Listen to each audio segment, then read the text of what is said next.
NottsRockCast is an association with Regular Riot.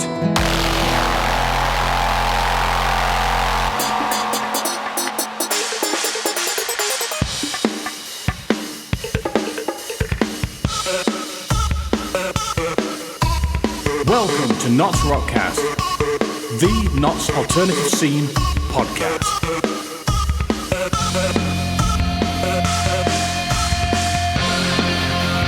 And here is your host, Jethro D, bringing you everything Notts and rock.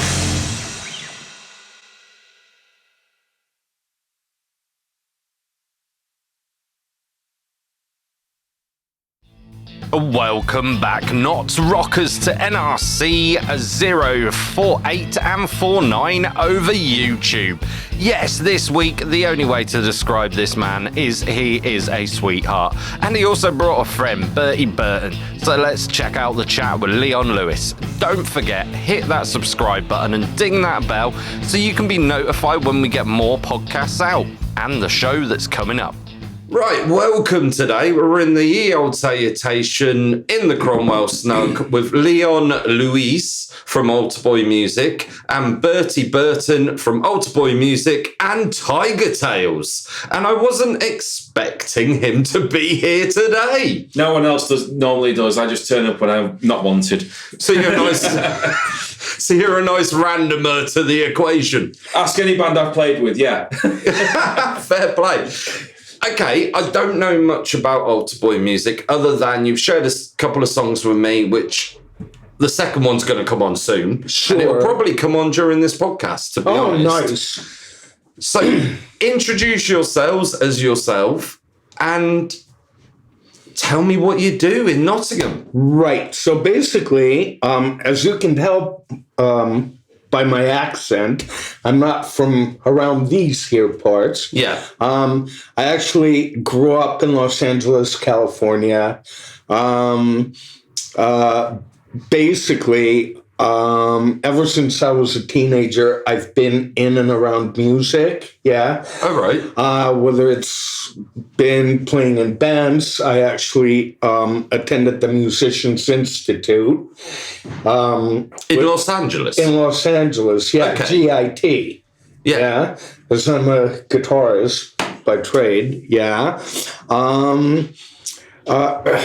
So the way I got into the actual industry, funny enough, was whilst I was at GIT. Yeah. As a student, yeah. Two of my teachers, yeah, found out that I owned an old gutted van. Oh, right. Yeah. So they said, what are you doing Friday night?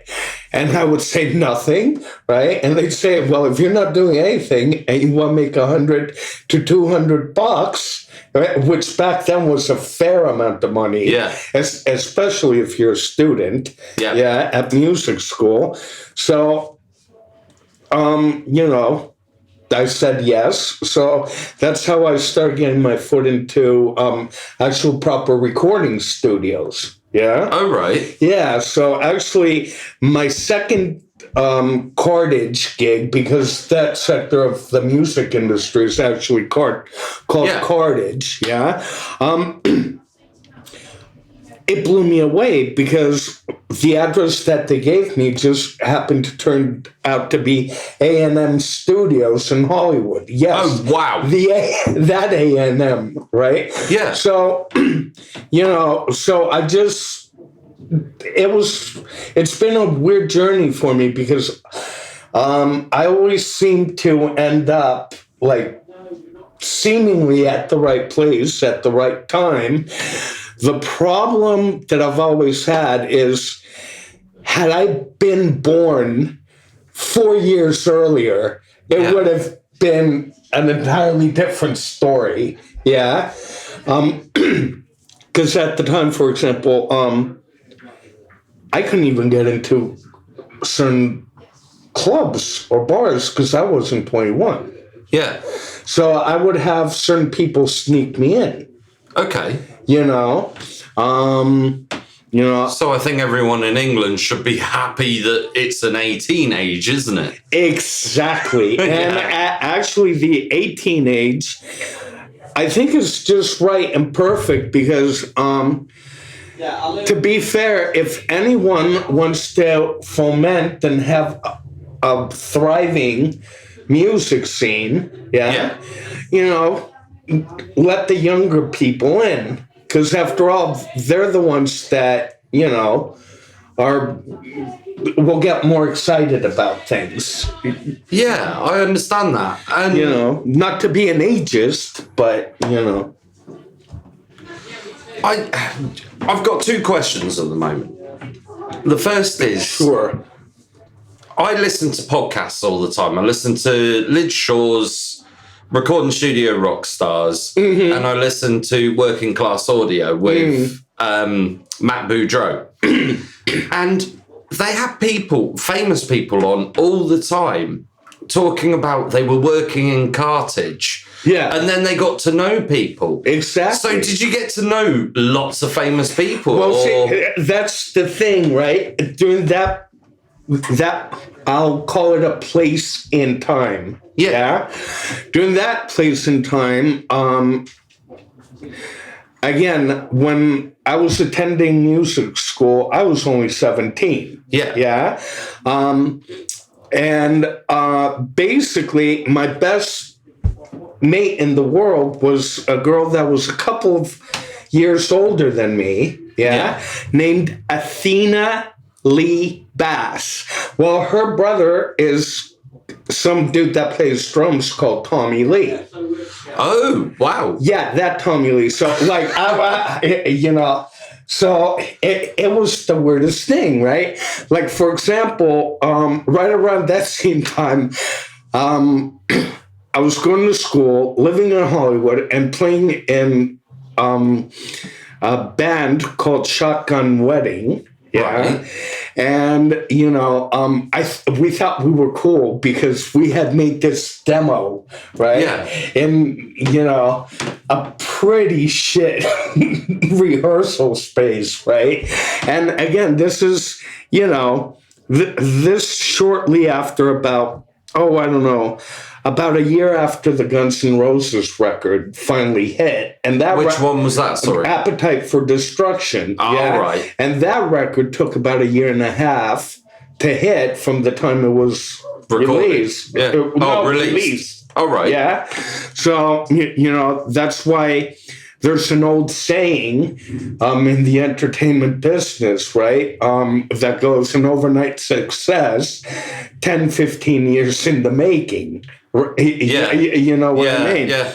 So, well, in like the audio recording industry, people talk about the 10,000 hours. Exactly. Same thing. It takes you 10,000 hours to become an engineer. Yes, so you know about the 10,000 hour law. Yeah. Yeah, it's applicable, you know, in all areas of the music industry, yeah? So anyhow, so I'm walking about the Sunset Strip on a weekend, and let me tell you, back then, mate, it was an entirely different universe because people, it's hard to explain. You had all these brilliant bands playing at the venues and the clubs, right? And the Sunset Strip to me is very similar to Nottingham, All right. in that you're within walking distance of all these fabulous venues. I'm putting that as a quote. I really am. Nottingham is like the Sunset Strip. It actually is. And Wow. please do, right? To me, it really is. And I'm going to tell you why, right? Again, you have all these wonderful venues within walking distance of each other, right? There's definitely plenty of variety. I mean, as an example, right? You have the Rescue Rooms, Rock City, Tap and Tumbler. Well, it's Albert's now, but it used to be Spanky's up until recently. And you have the wonderful Sal, Yeah. Which to me, right, the Sal is the rainbow of Nottingham. I see so many parallels between the Sal and the rainbow. It's not even funny, right? I think the Sal is cooler than the rainbow, actually, right? Because, it's got the ghosts and spirits that make it cool, So like Rosie. Exactly. Oh my God. I've actually given Rosie candy and dollies and stuff like that. Oh, good. Yeah. So anyhow, back to me with this dodgy demo, right? Yeah. So one of the venues that I couldn't get in, but I had to get snuck into, was a venue called the Central. Oh, right. Right. And the Central is now a venue called the Viper Room. Yeah. Yeah. And so back then, and the gig that I got snuck into was Faster Pussycat, Guns N' Roses, and Jet Boy. They were doing, a gig, right? Again, this is just around the time that Appetite was hitting, right? Yeah. And, so they were still, doing the odd local gig here and there, right? So basically, I finally get into the venue. I have the dodgy tape, right? And this is a cassette tape, yeah, cassette, you can't get more. I think we recorded it like on an old Tascam, 4-track or something. Yeah, like Porter Studio. Yeah, exactly, right? So, Do you know how much they're worth now? They're worth a mint, aren't they? About 500 quid for 100 quid. Yeah, wow, exactly, right? So who stood there at the Central, right? By the way, talk about serendipity and weird stuff, right? But the Central, used to be a venue that the decor was. Because it was owned by a British bloke, and he decorated it as a London tube station. Oh, right. Right. So the stage would look like the platform. Yeah. Like Paddington. Exactly. Baker Street and all that lot. Talk about maybe that was the universe, showing me my future in a way. And I bet it looked glamorous compared to the actual stations. No, actually, no. Was there a discarded Burger King? There were discarded everything in there. So anyhow, who stood there but none other than the rock and roll queen, Vicky Hamilton. Wow. Right? So I'm shaking, yet going, "Hi, Vicky, I'm Leon. Here's my tape." And she's, in her inimitable way, she said to me, "Hi, Leon," patted me on the head because I was young. And she said, "You're cute. Okay, thanks for the tape. Maybe we can get together when you're older or something," right? Yeah. As far as business goes, right? Well, I'll tell you what. Vicky and I have been friends ever since then. Yeah. Oh, cool. I don't know why, but she even mentions me in her book, which is a biography. Oh, right. Yeah. So in the thank you section, I'm sandwiched between Gary Gersh, who was a huge record industry impresario, and Slash. Wow. So, thank you to my friend, So yes, it's true. That's how one starts getting to meet people. So I did have a second question. Right. I just want to ask, how did you end up getting to Nottingham then? And this is kind of where Berty comes in. Sorry, he sat there really silent, boss. Yeah. This whole world of information is hitting my head. Right, so... I've already had 10 years of this, so it's all right. So someone else can have the next 10 years of it. We will get into the next 10 years during this podcast. Anyhow, how did I get in Nottingham? Right, approximately 12 years ago. Yeah. Right? Well, let's make it 13 because I've only been in the UK for 12. Yeah. But the whole chain of events actually began 13 years ago. Okay. Yeah. So, through the years, I ended up, having certain gigs. Yeah. Yeah.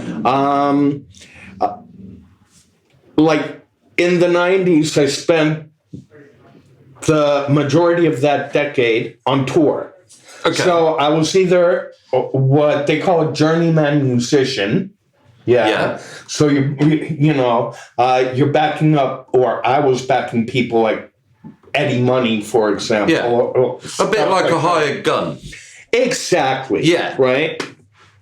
I suggest everyone watches that movie. I've already said it once. That's a great film because there's so much truth to it. It's not even funny, right? So I've done that gig, but also at the same time, I was doing gigs, being guitar tech and front of house. Okay. Right. For those of you who don't know what front of house is, it's the mixing engineer, colloquially also called the sound man. Yeah. The live engineer. Exactly. Right. So, I had been going, out on the road. I was starting to think, I just want to, stick about and all that. Right. So then it took me a minute, but one of my alumni from GIT, Pete Anderson, who's won 5 Grammys. Yeah. Oh, right. I don't know how familiar you guys are with country music here. I don't know how much the listeners are, but like I said, I listen to Lid Shaw, who does recording studio rock stars, and he's like in the heart of Tennessee in Toy Box Studios. Right. Yeah. So, is anybody familiar with Dwight Yoakam? I'm not, and I don't know. So explain. All right, Dwight Yoakam in the 80s and 90s was, a big country guy. And Pete was his guitarist, songwriter, and producer. Yeah. So anyhow, Pete established a record label called Little Dog Records. Yeah. Okay. And he actually hired me off the cuff because I came recommended by somebody, right? Yeah. And he said, look, at night, and the building the record label was in, right? It was very, very old school 1950s record label operation because you had the office up front, and the recording studio in the back. Sort of thing. Okay, the only way I can really relate to that, have you seen Walk the Line, the Johnny Cash? So where they had the receptionist in the front and then he walked around the back and saw the guy behind the desk with the big mixing console knobs, and there's the band playing, and Johnny Cash is like, how do I become one of those guys on the wall? Right, except similar to that, except that the reception at this label was a little bit bigger because there was a total of, I don't know, maybe 8 desks. Oh, right. Wow.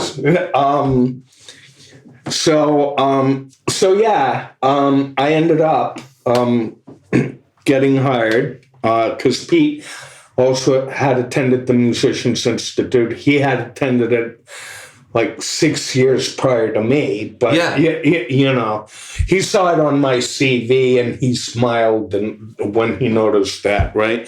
Great guitarist, pretty cool guy. So, and also, I gotta say, during the time that I was on the road in '99,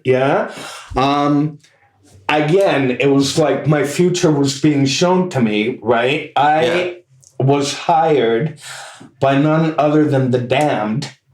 To be Captain Sensible's guitar tech, and I found myself tour managing the band as well, because the tour manager had like issues, Probably a nervous breakdown. Too much marching powder. Yeah, nervous breakdown. We'll go with a nervous breakdown. Exactly. Would be polite. Yeah. So I was working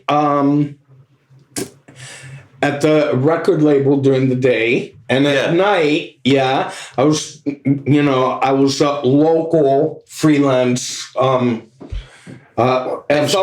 guy, right? So front of house engineer. Yeah, but I also knew my way around Pro Tools as well, right? So sometimes back in '99. No. I didn't start working at the label, until 2004. Oh, right, yeah. And prior to that, I had been working at a residential recording studio, right? And that's where I learned the basics of Pro Tools, right? Yeah. You got to bear in mind that back then, right, Pro Tools was still owned by DigiDesign. Yeah. Yeah, and I learned everything I know, well, not everything I know, but back then, everything I knew, on the good old Digi-01. Yeah. Yeah. I'm loving this because we can geek out. I honestly can do. Wow, okay. We might have to have another sit-in on this. Well, I'll put it to you this way. And so how did you get to Nottingham? Right, exactly. So fast forward, right? You're going to have to shut up in a bit and let Berty talk. Right. So anyhow, I ended up being hired by Fox as a composer. Oh, right. So I did a whole bunch of work for Fox Sports. I ended up, then the Hollywood writers' strikes happened. Yeah. There was no work for composers. Yeah. Very little work for in the recording studio, because this is right when all the recording studios were shuttering. Yeah. And everybody had their own studio at home. Yeah. And just by what year? This is in 2000. This all started in 2007. Yeah. Okay. December of 2007. Right? So by summer of 2008, I had very, very little work. And suddenly, right around July 2008, I started getting these emails from Line Pictures, asking me to do music for them, So it was a show I didn't even know. I was just happy to get the work, right? It turns out that I was doing music for a show called Hollyoaks. Yeah. Oh. So mate, I have like 5 tracks on Hollyoaks that they keep playing as background music, right? Yeah. So basically, just I started, chatting with people. This back like right when we still had MySpace. Oh God, and Facebook was kind of new. And that's how I met Berty. And between Berty and a couple of people, they said, mate, just come over, right? Yeah. So I said, fuck it. Fuck it. I got on the plane, right? And, and I've been... Did the national anthem play when you walked through the gates at Heathrow? Actually, no. it was hilarious, right? Because I'm like going through, you know how when The security. not security, but when you get off the plane, they have that little fake hallway thing. The terminal. Yeah, and like I was half asleep because it's a long flight. You know, LA to London, Heathrow is a long flight. And I'm going like this, and like some guy goes, "Oh, mate, don't be afraid. Come on in," right? So I'm going through passport, control to check all that, right? And it was funny. I was like going, "Oh man, this like the States where they're like, who are you and where are you from?" And la la la la la la, right? Nothing, man. It was some bloke drinking tea, reading some paper or whatever, and he just said to me, "Right, passport, please," right, and just stamped it, and he's all right, and I'm all like, so I thought to myself, man, this is pretty fucking cool. I didn't get sweated by the man, Wow. We don't just tackle people to the floor like you lot do over there. No, I know. Believe me, I've gone back, right? And I've had them go like, "Well, how come you live in the UK?" No, it was like fucking chill, dude. I'm all, wait, I think I'm gonna like this place. By the way, I will have you know that prior to that, I had never been in the UK before. Oh, right. Right? So, like... So a security passport control drinking tea was like, oh, yes, I'm definitely in England. No, it wasn't even that as much as, like... as much as, like... going from a culture of Hollywood and LA, right? And then landing in, beautiful, UK, right? It was like, boom, that's when the wake up, culture shock hit me, right? And I thought to myself, wow, I'm in love with this place, right? Because, how can I put it? It's like, even after having lived in London for years, right? Yeah. It's like, no, man, like you couldn't pay me enough money to go back to the States or LA.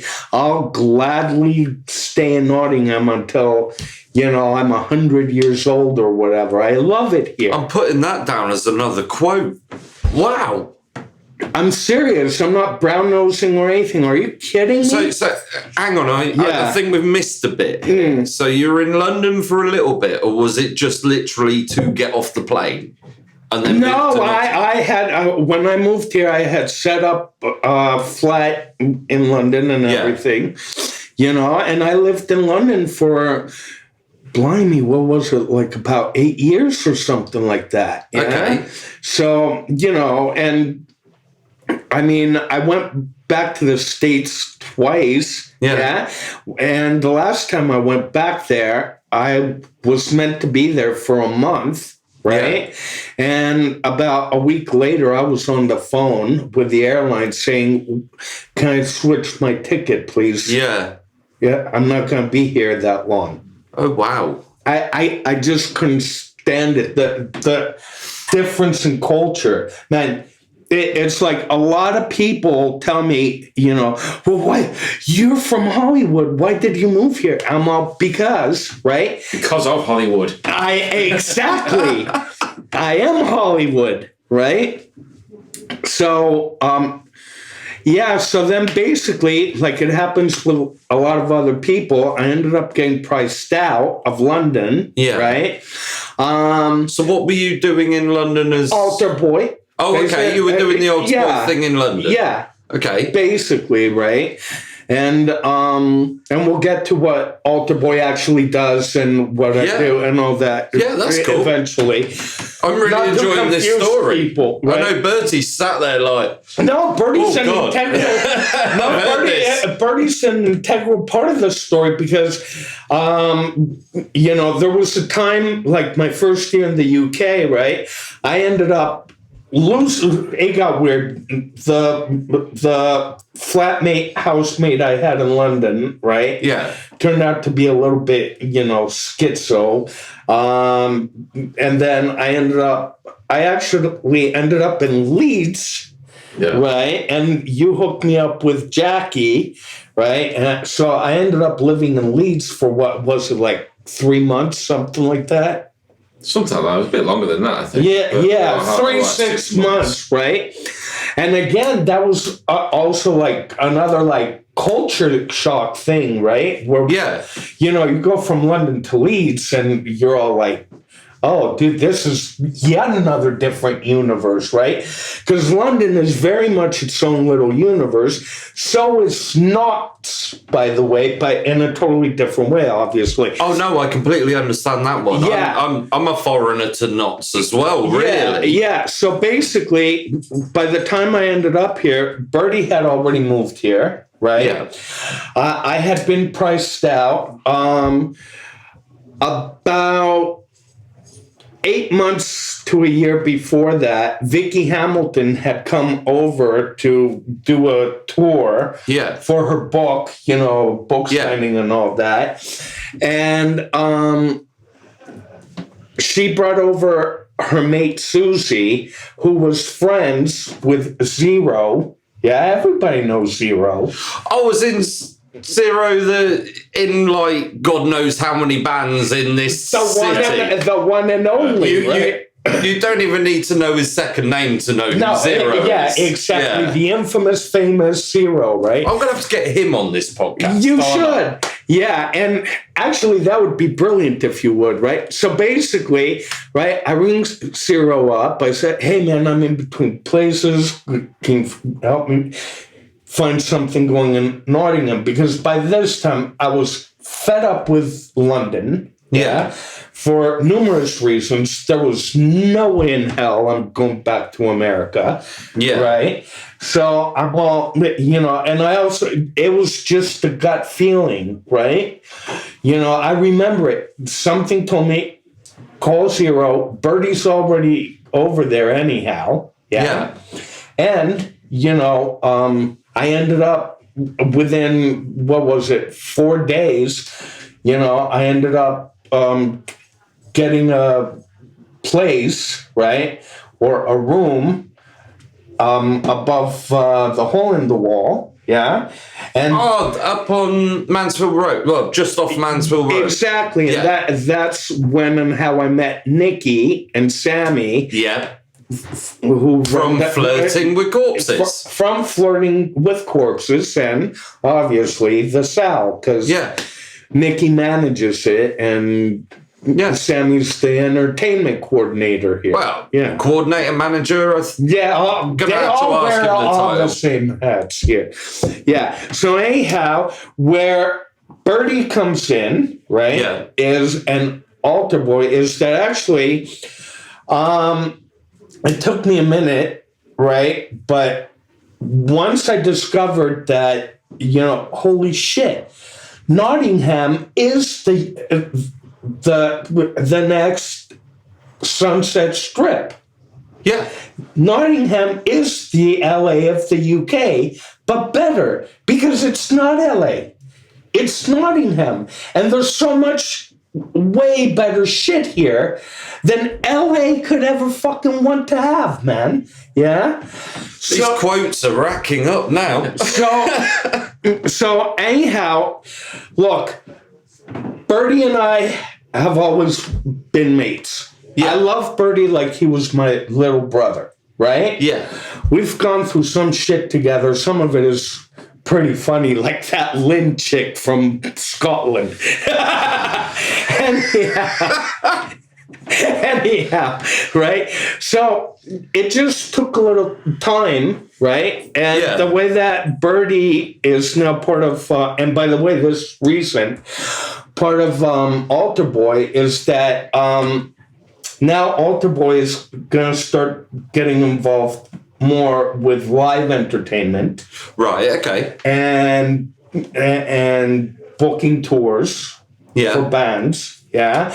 And being that Berty has won awards for HRH. Yeah. Well, let him talk about that. Yeah. Well, basically, he hooked me up with that universe. So there you go, Mr. Burton. Your turn. You sure? You're not finished talking I'm yet? sorry. Jesus. I'm sorry.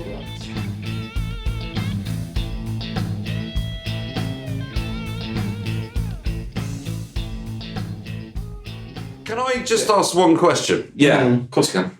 So how do you play into all this apart from being an emotional support? Well, again, like I said, No, you shut up. well, tell him about the life thing and all that. So I'll let Bertie talk. Honestly, like I say, it goes back at least what 13 years, like you said.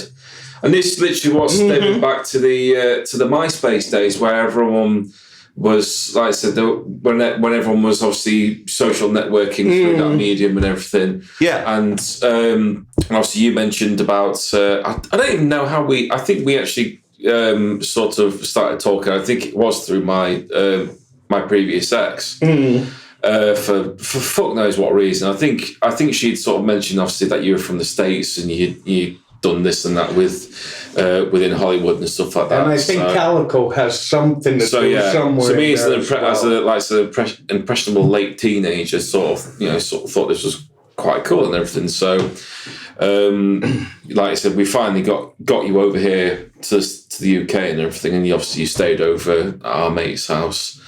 And we just started obviously networking from there onwards, didn't we? Because you were wanting to obviously progress your music stuff over here. Yeah. And that's it. And then you were doing this, that, what, and whatever. And then you left. And then we didn't see you for years. I went back to London, you see. Oh, right. Yeah. So literally went back to London, and like I said, it's only literally in the past year and a half, 2 years when we finally sort of reconnected. You finally came back to Nottingham, didn't you? Yeah. Yeah. That, and to be fair, right, with Altarboy, it's been more of a focus on the business side of things.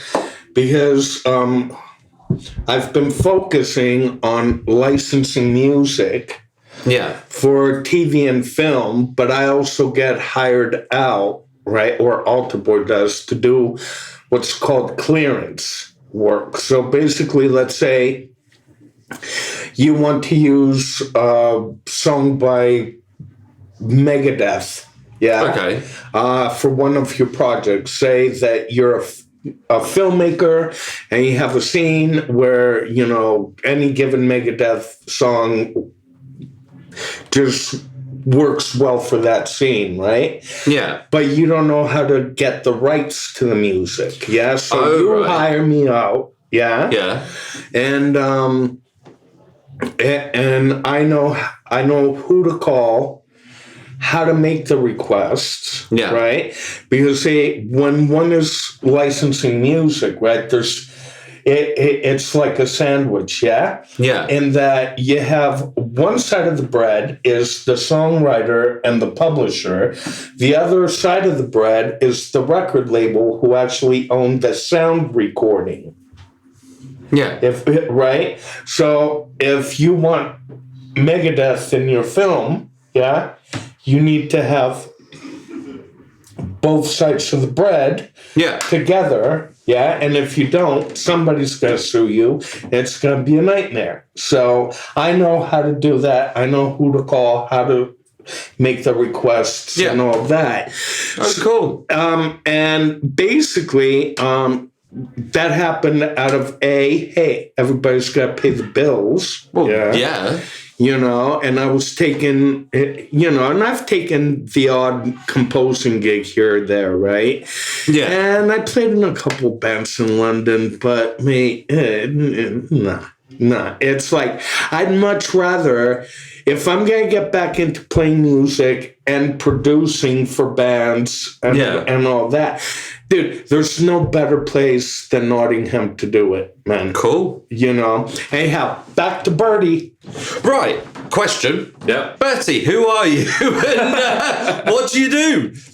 Okay, so I would say most formally what I do is I'm just known as just a rock and roll bass player for hire, almost to a degree. Oh, okay. So what most people know me as is obviously for the past just shy of 5 years now, I've been playing bass for 80s sort of glam metal band Tiger Tails. Yeah. Since 2015.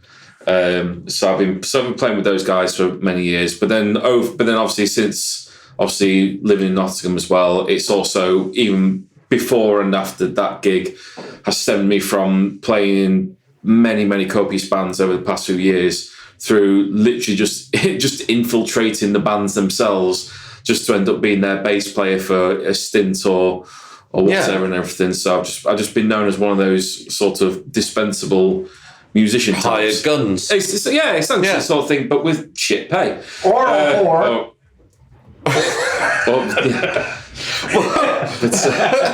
No, that's right. Look, that's a musician inside joke. Look, no. I'm sure a lot of people get that. I would call most bass players whores anyway. But hey, believe me, if I could, I'd go back out and be a whore again. Fair enough. Yeah. Anyway, he's talking. I feel like your mother. But yeah, obviously for the past many years, obviously I've just been known obviously as a bass player for a lot of hard rock sort of bands and everything, and it's more been a case of I've been able to befriend bands by being a fan of the band from the start and really get into them, and then also becoming friends with the band and then to play in the band. So can you name any of these bands? I could name several. Go on then. Yeah, tell me. I mean, So I've played with all sorts of means. So I've played with, starting in the early days. I played with New Generation Superstars. Yeah. I've played with Last Great Dreamers. Yep. Played recently with Beth Blade and the Beautiful Disasters. To even playing in an Ozzy Osbourne tribute band, one called Ozzy Osbourne, which is our friends down in London. So that's two questions I've got on my mind now that I still need to ask. And then currently, like I said, obviously currently play with Tiger Tails, and I'm also currently, which is a new project which has only happened in the past over year, is playing in a tribute to Ghost as well, which is the UK's leading Ghost tribute as well. Hope Stars. That's it, yeah. Yes, because I'm good friends with Paul. Yeah. Well, I say good friends. He'll probably go fuck off, Jeffro. Yeah. He's a lovely guy, that Paul. Yeah. Yeah, and I'm the bass player. Oh, well, you're not meant to tell people. Yeah. The mask is meant to keep you anonymous. Yeah. When we first started out, we put the faces up on the Facebook post so people know. Fair play. Cool. So, how long have you been playing bass? I've been playing bass since I think I've been playing since I've been 12. So I've been playing for at least probably shy of at least a good 15 plus years properly. Yeah. And everything since I remember seeing a kid at school and everything, and they were it was actually an exchange student. It was actually a guy from the States, and he was there. He was like I said, a new kid as it was, and then he was obviously Caesar playing, and he's playing a guitar. He's doing guitar lessons, and there's all these girls around him. And thinking, shit, I want me a piece of that. So then that's how I got into the bass. But then, like I said, way down the line. And they got to the point where that just sort of seemed to be my bread and butter. Obviously, you get some people now and then who will sort of dot between their sort of like favourite instruments. Yeah, like I said, you get guitarists who are also drummers and singers and like.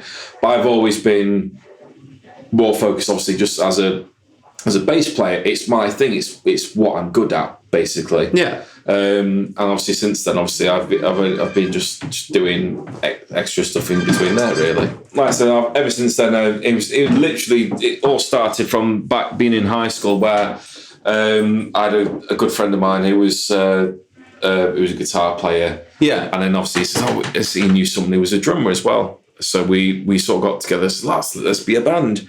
Mind, we're about probably 13, 14 at this time and everything. So we all get together and then we start trying to play things together. And and we all three of us get together, and then we start playing together. Probably each one of us were probably playing something completely different to the other person, but it sounded amazing to us. It literally came down to peer pressure. I'm sure he might not back me up, but a guy called Joe, and he literally said to me, he says, right, you've either got to play bass or you're not in this band anymore. So it literally stemmed down to peer pressure to me becoming a bass player, essentially. Because I just had like a shitty like nylon string guitar that I was borrowing from school. Yeah. I said you either need to learn how to play the bass or you're not going to be in this band. So it's like, oh shit. At that sort of age, you want to be, you're very impressionable to what people say, and you want to do anything to sort of fit in, and that's literally how I got into it. I want to try and relate a little bit because sounds stupid. I own more guitars than I own basses. Yeah, but I don't know what made me pick up a bass, and that is the weirdest thing I can say ever. Is I literally looked at a P bass, precision bass. They've only started. Where did the fucking P bass shit come from? Because it was always called a precision bass when I was younger. It was just, I looked at it and I went, that's what I want to play. Yeah. And I don't know. I don't remember seeing bass players on TV. I don't remember seeing people wanting to play bass. There was nothing ever really romantic about bass players and everything. I mean, you had, like I said, you had the guitar players for the obvious reasons of obviously looking cool and obviously the, like I said, especially in the type of music I was listening to, I was obviously the heavy overdriven riffs, and you got the drummers, which just obviously got the hard hitting chaotic manner of that. And then the singers, obviously, that's just their own fucking kettle of fish. Yeah. But then, obviously, like I said, even at that stage when I was learning, I didn't even know what the bass player was. I didn't even like hazarded what they did. This was literally to the point. Coming back to that said band, there was another kid in school who was actually selling off a bass guitar. So I asked my dad if he can lend me the money so I could buy this bass off him. Really, like I said, quite a cheap thing. And not, was that not on a expensive. daddy card? Must I ask? No. It was literally lending you the money, not on the daddy card. No. It was literally. So I was, there's a guy that's selling the bass for £100. Can you get it for me? And whatnot. So, like I said, I finally got it, and then. Me still not really knowing what I'm doing. He brings it to school and everything. I'd not even seen it before.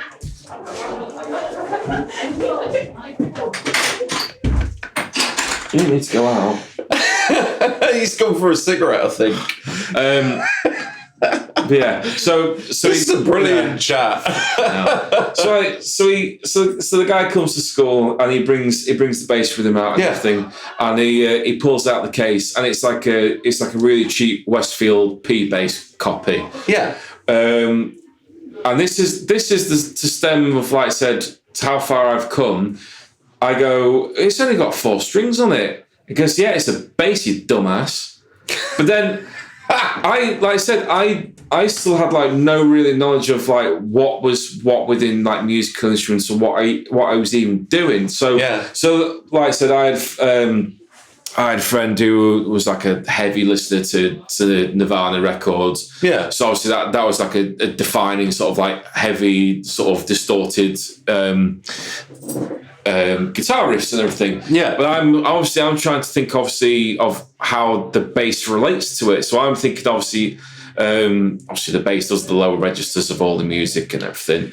Well, I think quite a lot of people know that now, and they don't realise how much low end is missing from guitars in music. You take the bass out of certain songs and everything, you thinking how much sort of like depth you'll lose and stuff. But then as a 13-year-old kid, I still don't understand it. I had no concept of what it is. So then from then it literally just got to the point where I just had to just try and figure out myself, more to the point of what is this instrument and what am I doing with what have I lumbered myself with, to the point where it finally got better where I was in school. I was able to use. I was doing GCSE music as well, where I could actually use it more to my advantage. They didn't allow me to.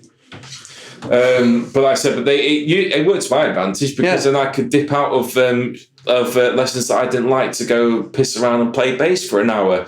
And then, like I said, if it was in the late afternoon, if I'd finished it, I'd just fuck off home early. Yeah. So it was great. But then, literally since then, it was just one of these things where I just think, right, well, okay, this seems to be my thing now. Not that I thought that at the time, and everything, but I just sort of, like I said, we were a very, like I said, well-off family and everything. We sort of did with what we had and everything. So I wasn't in the position where I was, like I said, I was buying more basses and and then getting a guitar to try this out. And so how many basses do you own now? Do I own now? I don't know, actually. I've actually sold a couple off recently, but I think I'm actually down to probably about 7 or 8 now. All right, cool. But like I said, it's like I said, I've got 2 or 3 which are sort of copies of the same one but different colours and tunings and the like and everything, acoustic bass and stuff like that. But then obviously I've been swapping gear out with different. So I've been selling one piece of gear to sort of fund another piece of gear. Yeah. Where, like, so with the Tiger Tails thing, I've been fortunate to been able to work with some of the bigger name brands and everything. So I'll be able to get artist deals with them. Yeah. So one of my favourite companies at the moment, I'm a huge fan, like sort of endorsee of, is a brand called Dark Glass Electronics. As in, like, Dark Glass that does the really cool bass amp that's silver, got a little fan in the back. Yeah. Like, Glenn Fricker talks about them all the time. Yeah, I have 2 of those. But not you bastard. No. But not only do I have 2 of those, I have 2 of the limited edition models which they've released. Oh. So for that, like I said, anyone who knows me, if one becomes a doorstop, you can have my email address. It's literally got to that point now where there was the backup option, but I'll come back to that. For those people, for anyone that doesn't know much about Dark Glass, obviously, more for the bass nerds out there, Dark Glass Electronics is what's probably been dubbed as the Apple of, like, bass overdrive and equipment and everything. They're like the Mac Daddy of just bass equipment. Just full stop, yeah. So they focus on overdrives and DIs and, like I said, anything that a rock and metal bassist needs. I cannot recommend them highly enough to any other bass players and musicians I've met before. Yeah. Can I just take a step back for a second? Yeah. Because there's 2 things that are plaguing my mind at the moment. Like, we started off the conversation about me being this person who wanted a bass and I didn't know why. Yeah. It then evolved into this whole... I wasn't allowed to do the GCSE music because they wanted me on the Youth Award. And I'm like, I don't want to do the Youth Award. I want to do music. I don't know why I want to do music. I just want to do music, which really upsets me now because it might have sent me on it might have progressed my career a lot further than it has already. Oh, it didn't mine. Far from it, but... Well, I'm just... hypothesizing. Yeah. But the best thing was, because I was playing bass and we had like the little school band going, I just remember this assistant teacher. It wasn't the actual music teacher. It was an assistant teacher just went, oh, you got a bit of rhythm, but you don't know scales. And he said to me, right, we're going to teach you right now. Here's how to play the blues scales. And I tell you what, that was my mind absolutely blown 100%. I fucking love playing bass. Yeah. Because learning the blues scales, even just a simple up and down the neck, it just It was like the glue I needed between I like that instrument because it looks sexy, and now I know where it fits in the song. Yeah, that's it. It's like you're getting a bit like I said when people buy a bit of brand new tech or something. It's like people who buy an iPhone or something like that. Yeah. More than likely, like I said, I'm probably one of these people who will put my hands up to this as well. I'm probably one of the 99% of people who probably only uses 10% of like the capability of what they can use on their phone. I only just activated Siri after about 6 months. Well, there you go, yeah. But then it got to the point where we'll get onto that. I've been pointing another phone. But it got to the point where it's like thinking where then obviously the music I was listening to at the time and the music that my friends were listening to at the time is where I started to learn what the bass players were actually doing. So my all-time favourite band is AC/DC. Yeah.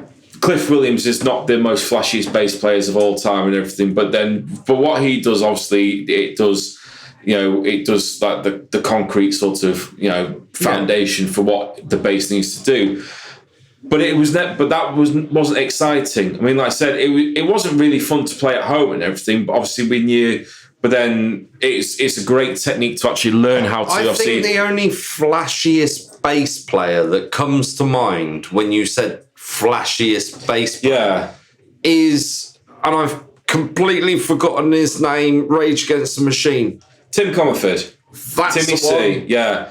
He's the only one that actually stood out as much as that instrument can give. Yeah. Because most bass players stand in the background, whereas you hear his bass straight up front. Yeah. So, well, I said, once again... we'll skip over new metal, because you heard bass in new metal a lot, but... Well, I said, so obviously growing up with my friends listening to different music and everything. So I was also in a band in high school with... a couple of guys who were really into Red Hot Chili Peppers. So you got Flea, who's obviously, like I said, who's a very distinguished bass player and everything too. Someone pulled a wanker sign just then. But then obviously at that time it's that is someone who is obviously to a young impressionable kid who is making the bass look cool. So it finally then got to the point where it literally was seeing all these different bass players who were making bass look cool. And obviously, once again, I talk about this band a lot, but like Alien Ant Farm having a 6-string bass on the video was like cool, but in my head went, what the fuck does he need 6 strings for? Exactly. so then obviously, learning obviously different things, and then somehow my attention obviously. So I also got into, like I said, listening to Nirvana. So obviously got into Chris Novoselic, and obviously watching loads of home he is videos. Such a down to earth guy. And I'm watching him like playing a bass that's like really, really low, like really lowly hung and everything, and then he's throwing it in the air and it falls back down, and then we're thinking that's just complete anarchy. I don't think people realise how tall that guy is too. Jesus, I know. Fuck. And then I like most impressionable kids are. Especially of a certain scene, then got introduced to Motley Crue and Nikki Sixx. Yeah. So obviously, I remember reading, like I said, as a kid, reading an interview that Nikki Sixx did about him playing bass. Yeah. And there was him with speaking about his actual custom Thunderbird Blackbird bass that he had. Yeah. And then when I was really getting into it, thinking, this guy is fucking cool and everything. So then from that. It's where it finally got to my 18th birthday, I finally got my own brand new Thunderbird bass, which was literally, like I said, my very own brand new sort of shiny thing. I'd always really look after and everything. You covenanted, just really take care. It was like the cheapest model and everything, but like I said, with not having a lot of money to come about, it was like my pride and joy. And lo and behold, obviously, it then became my instruments as well. It's like everyone's sort of obviously dip between different ideas and what they've done and everything, but that sort of always became, it's probably now more known as like the bass that I'm known for playing and everything. In Tiger Tales as well. In any aspect of bands I've done. Yeah. I mean, in the past and Pope Stars and not with Pope Stars, but I mean, you have to kind of follow suit with what they're playing. So with Pope Stars, obviously doing the Ghost stuff, I actually sourced out finding a really nice Fender Precision bass. Actually from a friend Mary who played with Vampires Rocks, who was like the touring theatrical outfit and everything. And that was her main touring bass for many years until she went back onto guitar. And I said, a really nice bass. And I got that and sourced that, especially for that band, because with Ghost, obviously they have we're going to hear that beeping, you know. So they have the Gibson and Gibson and Fender sort of double element to everything. Can I say my second thing? Yes. Right. And then we're going to take a break. Yeah. Sorry, Leon's dealing with Leon's already fucked off his Fender. He's dealing with Altarboy stuff at the moment. My second thing I wanted to say regarding the bass is I became friends with the band Gomorrah.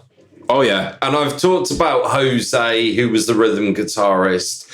But one thing that... And I've even talked about Mike, that was the lead guitarist, because he told me, if you want to go far in a band, buy stickers, because someone will stick it on a bus stop. And I'm like, brilliant. So stickers way forward. And they're the next thing I've got to buy after these wristbands. Yeah. But I had a chat with Mike when I was doing I believe it was my work experience week, and he was the bassist of Gomorrah. Yeah. And I said to him, why did you start playing bass? Because at that point I was like bass head over and over. And he said the most simplest thing to me: my fingers are too fat for a guitar. And I'm like, that's really cool, because like, even though my fingers feel really bony now, I was like, but at least you still wanted to be into it. That's what I mean. It's like it's one of those things. I mean, I play guitar as well, but I don't play guitar nearly as close to like I said, my peers and the like. Everything. I'm an okay rhythm guitar player and everything, but then even like you said, developing bass players' hands over 15 plus years. Well, like I said, obviously my the guitars do, you see the meme, like the guitar playing memes and everything's like playing on guitar and playing on bass sort of thing is like it's almost relatively true. So how often do you change your strings? Honestly, like I said, as often as I can, really, depending on obviously how many shows I do, obviously throughout the year. Yeah. I'll obviously try to keep them as fresh as I can. See, I love that. I saw Stoff from Witch Tripper post something the other night about fresh strings. Yeah. And then there was this whole cascade of comments of bassists going, fresh strings. And all I ever hear on YouTube, especially from Glenn Fricker's channel, is, bassists never change their strings. Why should they change their strings? Why should you? Although, in fairness, it really does make a difference. In fact, as bad as this really sounds, I did the last couple of Pope Stars gigs without like fresher strings. That's only literally because the Fender that I'm playing at the moment, and obviously the Dark Glass combo I've got, actually does have like a really sort of punchy output to the moment, where I don't need to have to worry about having, like I said, the cleanliness of fresher strings. But then obviously when I go out and do shows with Tiger Tales, and obviously when I'm doing like tours and everything, like I said, I will make the effort to change my strings and everything. And it's quite lucky as well with sort of back into the Pope Stars family since we're doing that, because our other guitar player is Richard Shaw from Cradle of Filth. Yes. Who have become quite good friends with over the past year. And he was the one who actually... Where does he come from? He's from almost like Derby way. He's, cool. I keep forgetting now, but he's like half an hour away, so he's not too far away. It'll come back to me actually because it kind of links into the next bit. Go on then. But and then we're going to take a break after that. But that's where he suggested. He was one who actually suggested me to use a certain brand of strings, which he used, which is a brand called Newtone Strings, which are based in Derby as well. Neil Silverman, who does an absolute... I didn't know that. Yeah, he actually does a fantastic job of making hand-wound strings. Yeah. So he like I said, he hand winds these strings himself and produces these. From what Rich basically sold it to me was they're like the Diodario strings, but hand wound and just like a bit more stable. And ever since contacting Neil and obviously trying them out and everything, like I said, he was far from wrong. Like I said, the statement held up. Like I said, I remember getting these strings and actually being like blown away with this, and these are fantastic. Like I said, they're really, really resonant. I mean, I did one show with a completely different bass side, and it was almost like playing a piano sort of thing to the second. Yeah. Has such clarity and such resonance for it. I'm thinking these are fantastic.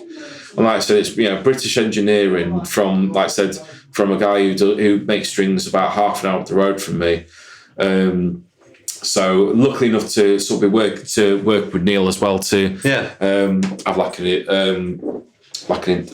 artist deal with him to get strings straight from them, because as many bass players knows, bass strings are fucking expensive, so you had to remortgage the house half the time to get yourself a brand new pack. Yeah. So luckily I used to have an endorsement with Dean. I'll be honest with you before you carry on with that. As I said, I've got a home studio and I haven't replaced my bass strings in about a year, but that's only because it's me playing them. I did buy another pack, it sat on the side, so if I ever did any overdubs, they will go on the night before. But it depends on the capabilities of what you want to do. If you want to do like pro studio recordings, or like say you're going out on tour, then obviously, especially for the touring aspect, they're going to last a little bit longer. Yeah. You get some people who replace their strings like every show and everything. And like I said, if they can afford that, by all means and everything. But I can get a pack of strings. Like I said, we can do like a 2-week. There should be a recycling centre for strings, shouldn't there? There is one. The only one I do know is I think there is actually a charity where you can actually send your used bass strings to like poorer countries or something, who can use them for in schools where obviously they have stringed instruments, but then obviously they don't have the money in the application to be buying these extra resources. I couldn't tell you it off the man, but I know there's a friend of mine who does use that. And like I said, it's rather than going in the bin, because like I said, I mean, there might not be the best sort of thing for obviously, what you and I would use like in between, the projects that we do. All of mine go to my missus. She's going to do something with them at some point, but have a look at what's on my... Yeah, I quite that, Ellie. Yeah, that's fantastic. But that's an E guitar string. So, but they recycled them for these poor communities who could use them to do that and stuff. I know there's a few companies that do. They recycle strings and make them into jewellery, but then obviously they sell them to. They sell them off like for certain dates and everything, but then a portion goes to charity as well. But I've still yet to even look into doing that, because like I said, more often than not, I've just got like piles of just dead strings that are just kicking about. Right, should we take a break for 10 minutes and then we'll get back to the second half? Yeah. Mm-hmm. Let's go, bro. Cool.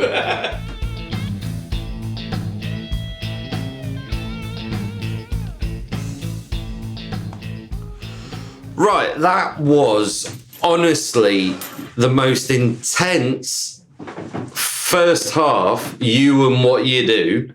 So we'll do the second half, not some rock. And the first thing I want to ask both of you, and I'm going to ask Bertie first. I know, because I'm a motor mouth. What do you love and enjoy about Nottingham or Nottinghamshire as a geographical place? As a geographical place, oh, okay. Not so much the alternative scene. I do, like I said, I think for me, obviously, not being a Nottingham native as well, I do love, obviously, how central Nottingham is as well. Can you just refresh on where you're originally from? So I'm from a small town in Yorkshire called Ilkley, but obviously, because when I say to people that I'm from Ilkley, they all look at me stupidly. So I just say to them, I'm from Leeds. Yes, I know Leeds. So I say to people, I'm from Leeds, but I'm from Ilkley. Like I said, the old timers will know that, and obviously the Northerners will know that. But anyway, I'm going on. So, like I said, I've been living in Nottingham for probably just shy of the past 10 years now. And like I said, it's just the perfect central place, like sort of the nice medium between just anywhere at the moment sort of thing. So obviously it's about a couple of hours for me to go back home to go see the family and everything. If I do need to go down south, obviously go down to London way, if however it be for gigs or anything, that's another couple of hours. Tiger Tales, we used to do rehearsals in Cardiff, Wales, that's about 3 hours away. So no matter where I'm sort of the destination is, there's not that much in a sense to, like I said, unless you're going more northern, of course. Yeah. There's not, like I said, it's very, very central to places that are where we need to be going and where we can access quite reasonably. So, even if it's by train or by driving and so forth, it's relatively sort of like painless to sort of do that, as opposed to saying if you were living in London and you're wanting to go up to Newcastle or something, it's going to be a trek and a half. And likewise, if you're in Cardiff, you're more west and everything, having to sort of go elsewhere. It's nice to hear that. It really is, because it's not a broken record, like the saying goes, because it's not the same person saying exactly what you said. It's more like the same song played on every record. Yeah. But that's what I mean. So, you can even argue, obviously, Birmingham probably even being more central and everything, but then even that's an hour away. So it's even that sort of relative. It's the same sort of formula, in a sense. Obviously, like I said, if we're wanting to go further afield, obviously, with gigging and doing shows and tours and everything, obviously, it comes into account for when we do everything like that. But then even if it is just from like in a personal perspective, if we're wanting to go to any local shows, especially like I said, if people are touring and everything, not necessarily most people come to Nottingham half the time. So the majority of the time will be come to it'll be usually Birmingham, or sort of like I said, worst case it'll be Manchester. Yeah. This is how much like I said, I'm not the greatest fan of London as it was, as like just full stop and everything. And they bump fists. There was I heard one of my favourite bands at the time was coming over for their first ever UK show. It was a band called Bisto Blanco, which is the bass player from Alice Cooper's Chuck Garrick and Alice Cooper's daughter Calico. Oh, I wouldn't know her. Yeah. Or Chuck. Oh, you'll get your moment. Back in your box, Leon. Back in your box. So these guys coming over, like I said, it's proper Berty fodder. Like I said, it's a nice mix of like Motown and Rob Zombie sort of music. So they got 2 shows confirmed. They're doing Edinburgh and London. So I thought, well, it's going to be on like an antisocial day of the week anyway. So we thought, okay, let's do Edinburgh instead. We can, like I said, we can make a weekend of. What did you do in Edinburgh? Well, we went to that show for a start. No. Which venue? Which venue? Bannerman's. Oh, cool. Yeah. We'd like to know Chris very well. I mean, I didn't know him as well as I do now at the time. But like, they played Bannerman's there and played an absolute fantastic show. The funniest thing is obviously I met Mendoza. Something Mendoza. Mark Mendoza. Yeah. And I didn't even realise who he was. I just saw this fucking sexy bass and was like, can we have a selfie because you've got a sexy bass? Yeah. And then they were like, did you know that was... Yeah. But the funniest thing with that show particularly was because I'd spoken to a couple of the guys in the band over Facebook just casually. A couple of guys are based in Germany, whereas the rest of them are all based in LA and everything. So I'd come up to the guys that like you do with some more intimate shows where the band's still kicking about. I went up to go to speak to all the guys individually and say hi and say great show and everything. So for all the other respective members, there's about 2 or 3 other sort of people hanging around speaking to and everything.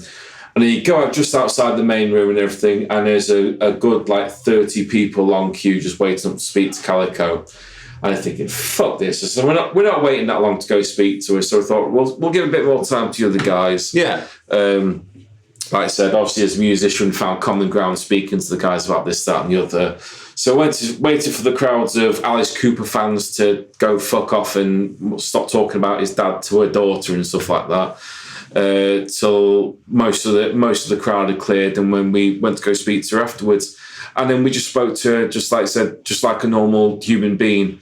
And she was obviously, and then she was speaking about her acting career and stuff like that, and then just making some in-house jokes, just being completely human as opposed to, I think your dad's great, which the majority, like I said, it was about it's 95% of the t-shirts in that room was Alice Cooper shirts and the like and everything. But I felt bad about that.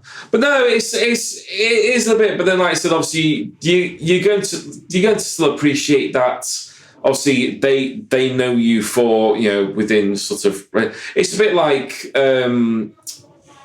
Kelly Osbourne when she tried to lift up her music career. He's putting his hand up like a kid now. I've got a question. Seriously, go on. Was this before or after I introduced you to Callie? Well, you've never introduced me to her, personally. No, but I know I have a line and we've corresponded before.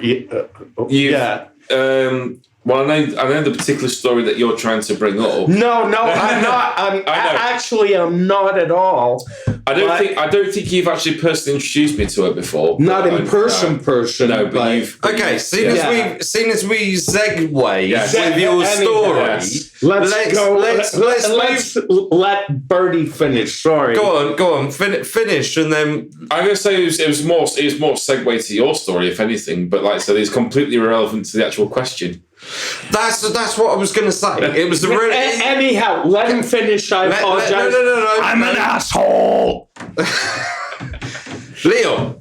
Yes. What do you love and enjoy about Notts or Nottinghamshire as a geographical place? Not so much the alternative scene. Right. I'm gonna have to say ditto in a lot of ways to what Berty said. It being kind of the epicenter. Well, exactly. We're in the middle of the country, basically. Yeah. But what I also love about it is, believe it or not, the weather. Yeah. Really? Okay. Yeah. What? Dude, I'm from LA, dude. Do you look out the fucking window? Yes. Jesus Christ. And I love it. All right? Do you know what it's like to be fucking burning alive at 100 degrees? As a matter of fact, no, we fucking don't. Like I said, have you looked out the window? Right. Well, you don't want to be, man, you don't want to be sat, on the 405 freeway in a fucking car with no aircon in the middle of August, in traffic. No, thank you. I'm traumatized. Thank you very much. No, actually, the weather, yes, and I'm going to tell you why the weather, right? Okay. Because the weather geographically in this area, it's not too bad. Actually, it's quite pleasant during the spring, summer, and into the autumn, right? Yeah, it gets, colder than the pimp's heart in prison, in February and January, but I like it. Also, I really, really like, the fact that everything's so green here. I'll agree with you on that, definitely. Everything's so green, Plus also, and I'm going to agree with Berty on, London. One of the aspects of London that I hate is the architecture, which has become so brutalist. I mean, they have a lot of old brutalist period architecture from the 60s and 70s there, right? But I mean, there's nice architecture, at the square, it's nice. You're in England. That's what I'm trying to say. Yeah? Most of Nottingham you can thank to Fothergill. Most of Nottingham you can thank to Fothergill. Yeah, I get it. Yeah. But seriously, the weather, it's, it's... Mate, for example, Wales is, way too damp.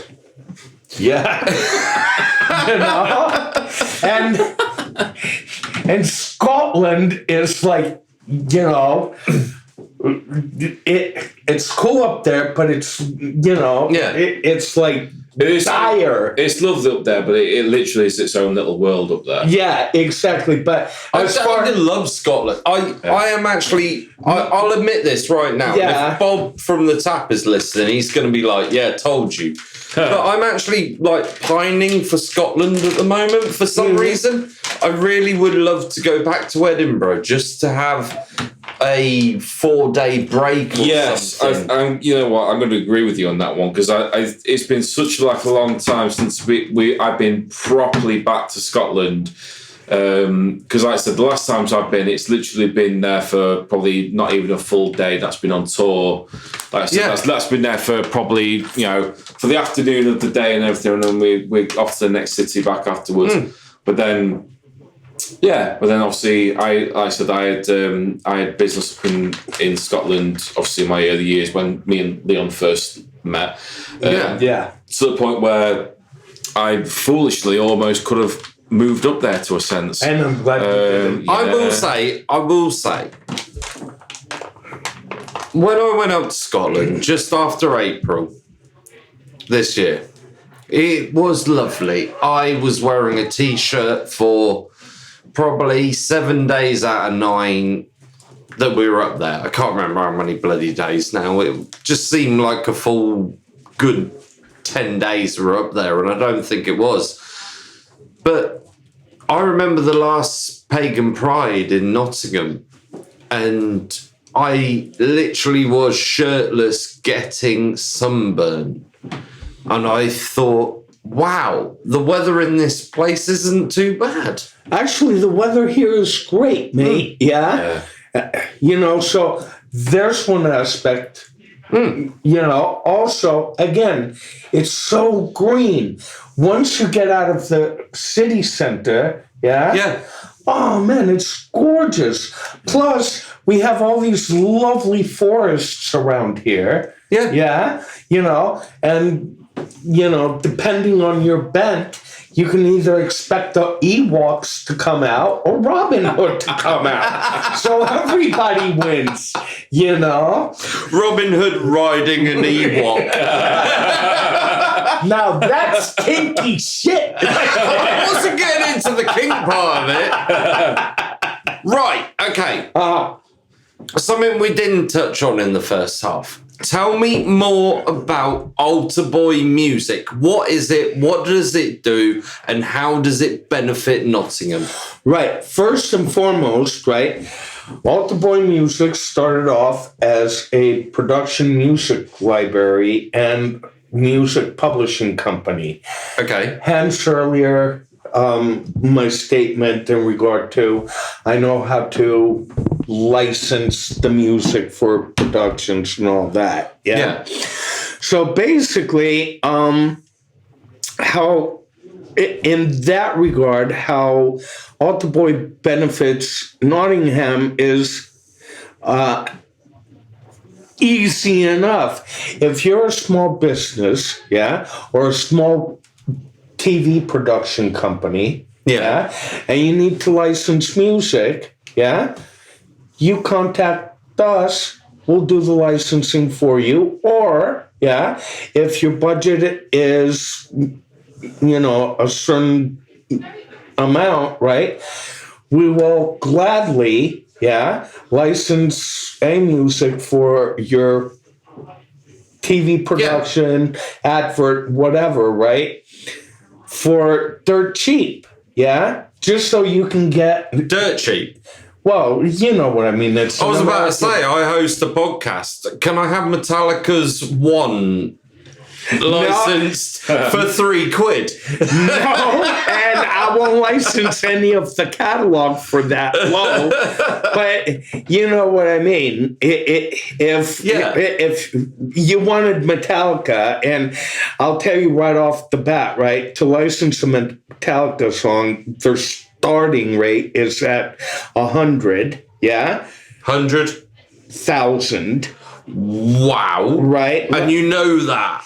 Yeah, I know this, right? Queen, for example, you can't get anything from Queen now, especially since the film came out last year, for under $250,000. For a license. I'm sorry to interrupt you. Their dash is my chance of getting in contact with Brian May, because I know he did live in Ravenshead. I want to try and get him on this podcast, but anyway. Well, I might cut this bit so people don't know. Right. Well, as far as as far as knowing the songwriter, that's not going to help you, right? Because everything goes through either the publisher, or the record label. Number one. So basically, what Altarboy does is, let's say you're the local TV station, or for your podcast or a radio talk show, and see, it goes in various scales, right? So, basically, we can get you a Metallica sound-alike, Oh, right. already cleared, for, around 200, 250 quid, and the license, and we'll give you the license for 24 months. Okay. Which is actually quite competitive. It's really not bad. Actually, it's quite competitive. Anybody's welcome to go and check out the prices, for example, on the MCPS website and the MCPS library. Speaking of the MCPS library website, who are a part of PRS, right?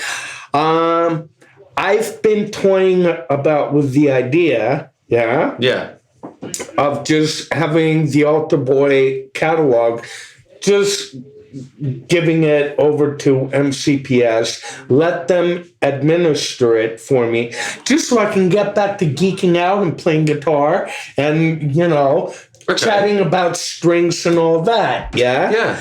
But that's one part of me. Another part of me is like, man, nobody can drive this bus.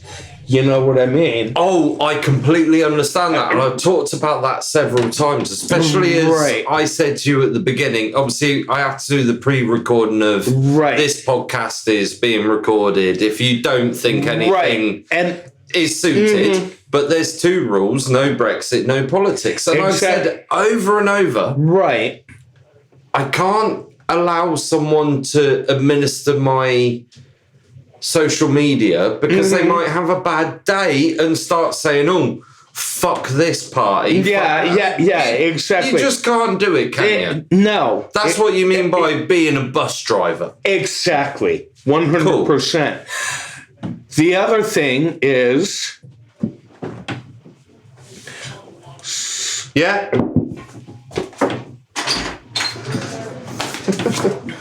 You're always allowed in, you know this. I don't cut this bit. What are you called now? Yeah. Lenny. Lenny Gore. Sammy! Sammy's seen me in a minute. He said, Right, sorry. So that's how Altarboy started, yeah? Yeah. And just throughout the years, and because a number of different reasons, and circumstances and opportunities, right? Yeah. It started dovetailing for me into offering artist and label services. Okay. Yes. So, for example, let's say you're a band, and you're at a certain level, right? Well, you can hire me, and my prices vary on the band's level, right? Yeah. How much effort you have to put into... And where they're at in their career and all that, right? But basically, I'll sit down with everybody, consult them, on why they should join the PRS. Yeah. On various aspects of contract law and what it really means. Yeah. And I will also consult them on, little things that are not so little, like, mate, if you have a band, and you sat there on Facebook all the time, but you're starting to get certain gigs, well, fuck Facebook. Start going out more, interacting with people, go to the pub, go to the venue, do a little bit of old-fashioned LA style, maybe come up with a couple of... Old-fashioned tape sharing. Yeah, exactly, right? Make some leaflets up or whatever, right? But most importantly, save your money, and hire a proper publicist. Get you publicity, get you in the magazines, And that's what you're doing with Altarboy as well. That's one aspect. Yeah. What I'm doing is more radio plugging. Oh, really. Right, okay. Yeah. And I'm not only doing radio plugging in the UK, but one of my mates back in LA, works for a company called Neocean Media, and they have clients like Buck Cherry, Motorhead used to be their clients. You know who I'm going on about, Tim Binder. And, I'll hook them up with Tim. For example, for an international campaign, I charge a couple $100. I'll also put the band through Tim's universe. Right. Just through to my mate Tim Binder from New Ocean Media Oh, right, in LA. okay, yeah. They're the biggest radio promotion company for the genres of alternative heavy metal and all that, yeah? And, you know, they'll get what Tim would call a blast, which is 2 weeks of service, yeah? Just to see what the response is, yeah? In that market, yeah? Yeah.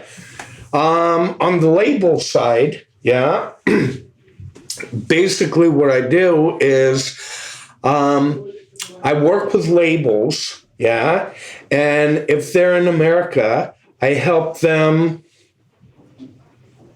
with everything from radio promotion here in the UK to showing them or consulting them rather how to get legal in the UK as far as, mate, you got to join the PPL, the PRS, because there's many radio outlets in the UK that will not even spin a record unless the label is a PPL registered label. Yeah, I've already had one person that works for PRS. Yeah. Come on the podcast, Karina Sher.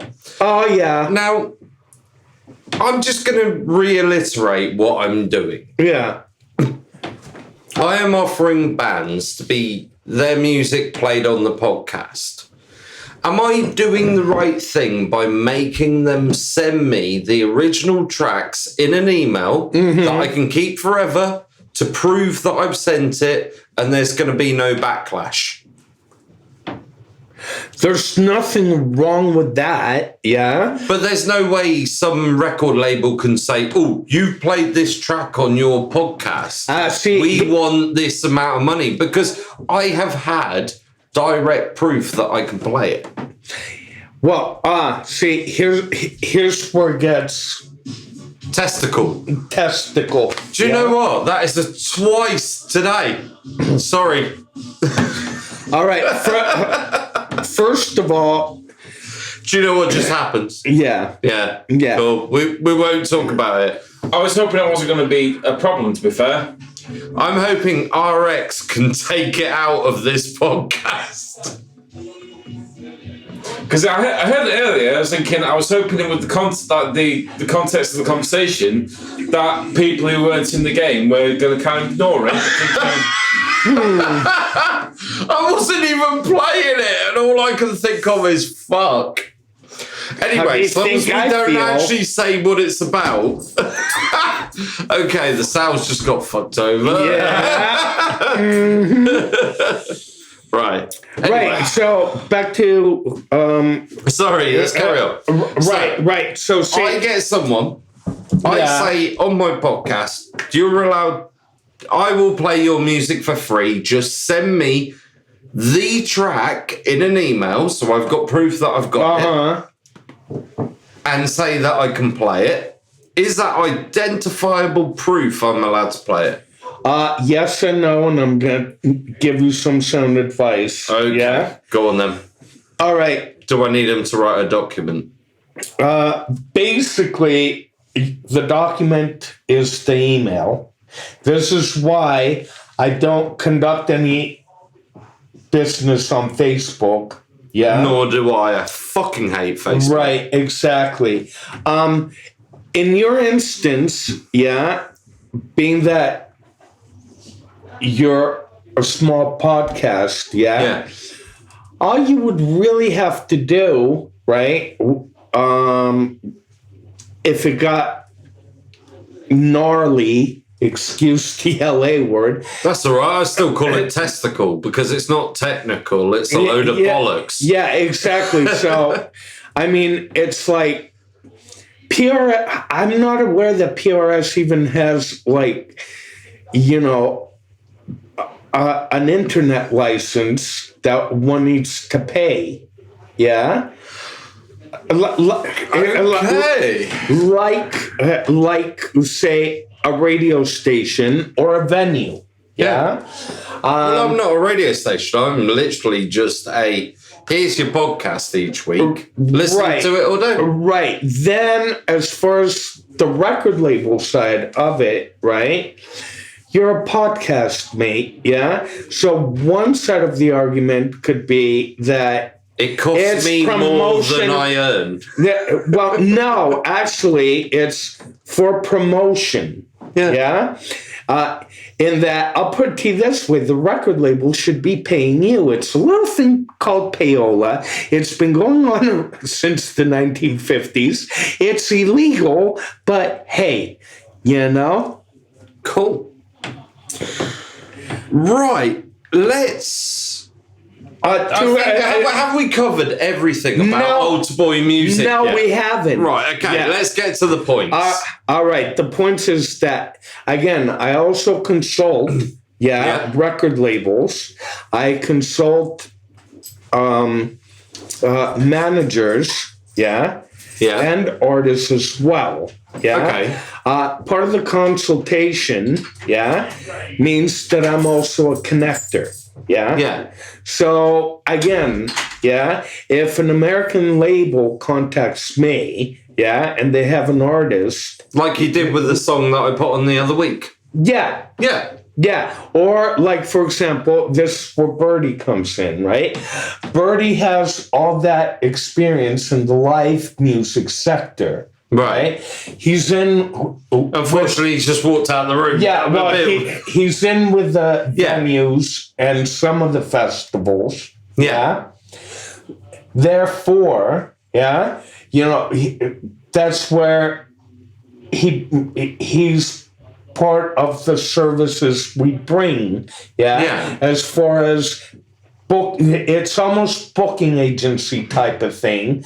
But not really, because we're connecting them directly to the venue or some booking agencies, or sometimes with the actual festivals.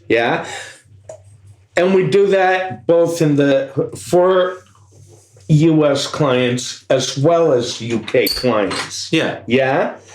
I'm sorry, the name has escaped me now. Johnny Jetson. That is the one. I fucking love that track. Really?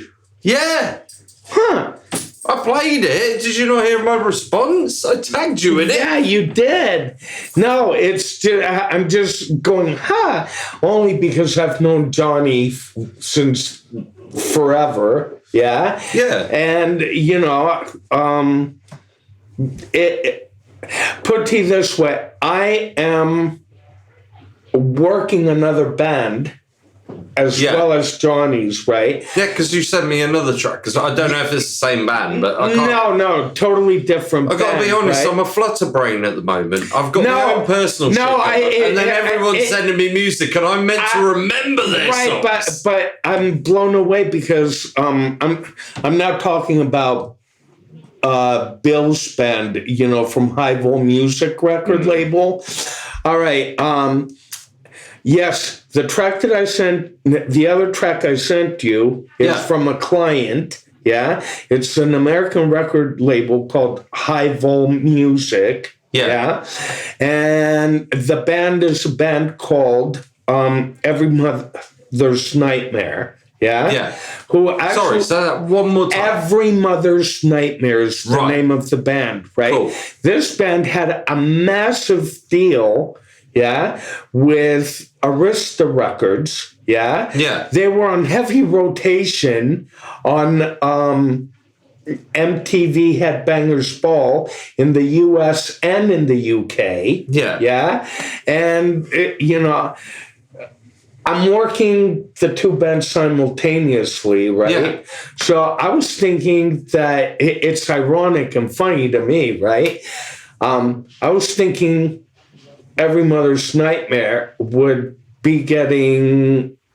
the first play. Well, not only that, but a better response. Well, I haven't played them yet, so... Well, go ahead and play them. Well, during this, after we finish this section on this podcast, I will play the song and you will get my honest response. Sure. And it'll be the first time I hear it. Like I've said before earlier, I play songs and people don't get this whole, I don't even look at them. I don't even touch them. I import them into my DAW, which is a digital audio workstation. Sure. And I play I know what a DAW is. Well, I know you do, know. but fucking listeners don't, do Oh, they? well, yeah. Sorry, this because before. we're geeks. Yeah. So I will play it, and you'll have my honest response at the end of it. Sure. And if you Perfect. haven't sent me that track, and you sent me someone else's track, I'm going to call you up before I finish the podcast and be like, send me the track, send me the track. Actually, I believe I sent it to you already. Cool, But then done.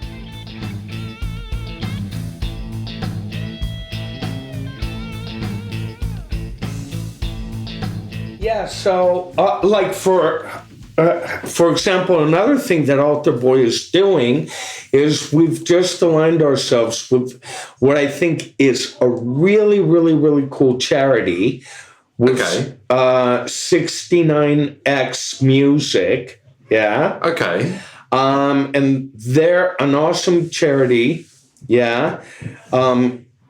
Set up by by a singer-songwriter and a radio presenter called Mandy, who basically raised money, for homeless musicians, helping them get off the streets, Okay. And she has a fabulous show,